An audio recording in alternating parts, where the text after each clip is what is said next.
There are already calls, Sushant, that India should start back-channel negotiations with Taliban. How feasible is that, given the Taliban's proximity to Islamabad? You think? No, I don't say it's not feasible, and I'm sure there would be some lines of communication which would have been established. I don't think they have been established at the political level, but I'm sure Mr. Sood's former organization and some people from the intelligence Yeah, community would they be they would interacting be with these people. contacts. Yeah, Yeah, there would be the contact. That's pretty normal. That's pretty par for the course. What is the level of contact? I'm not privy to that information, but I'm sure there must be some contact. One is that, but the thing is that look, we also have to be a little realistic on what we expect from the Taliban. When I was telling you earlier that look, let us wait and see what their policies are going to be. Let us wait and see whether as we have been told, and it is quite possible that the Taliban might be an hardline, fanatical, jihadist, terrorist kind of a regime, but which is also an Afghan nationalist regime. Those are not necessarily mutually exclusive things. And if they're Afghan nationalists, then they will not be Pakistan's lackeys. On the other hand, if they are Pakistan's lackeys, and as Mr. Sood raised that point, and I'll just take it forward, that supposing, and we are seeing it happen, that many people in Afghanistan are voting with their feet.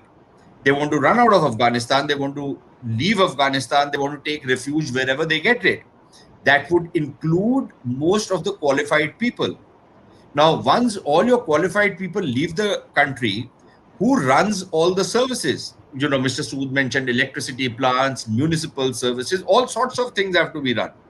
Where are those people? Now, if the Taliban, for example, import these guys from Pakistan, half of Pakistan is bankrupt and unemployed anyway, so maybe they'll bring the Punjabis from there and give them some employment. Uh, they'll also make a hash of it, but that's besides the point. But supposing something like this was to happen, then what will be the reaction to Pakistan? So that is why I'm saying it's very, very early days. We'll have to see how much is the Pakistani role in Afghanistan. Do the Pakistanis behave in their typical Punjabi overbearing, bullying kind of a way? Telling the Taliban that look, we supported you so much, so now it's payback time for us. We'll wait and see. And then what is the pushback from the Taliban side? There are some videos, for example, Aditi, where you see the Taliban guards on the border actually mocking and lampooning the Pakistanis and Yeah, yeah, taunting them and telling them that wait for it, we are coming for you guys next. Okay, right. now I don't know how this plays out going forward. We know that TTP leaders have been released from prison. Are they just going to open a Kirana store in Kabul and rest in peace, or are these guys going to go back and do what they were doing before these guys were arrested in Afghanistan? All of this is in the realm of the unknown. So I think while we will have some kind of channels of communication, but I don't think we need to be in any great haste as of now, because maybe our strategic interests are better defended and protected by not engaging with the Taliban and engaging with the anti-Taliban forces rather than with the Taliban. And maybe going forward, 5 months, 6 months, 1 year from now, we might decide that we will engage with the Taliban, and our strategic interests are served by that. Or we might even decide that we will engage with the Taliban, but we will also keep engaging with the anti-Taliban forces. We will, quote unquote, have no favorites. So I think, at the risk of repeating myself, all our options are open. All our options will continue to, there'll be more and more options open to us as we go forward, as things start unfolding. So let's wait and see. To save Afghanistan, does the global community need to call out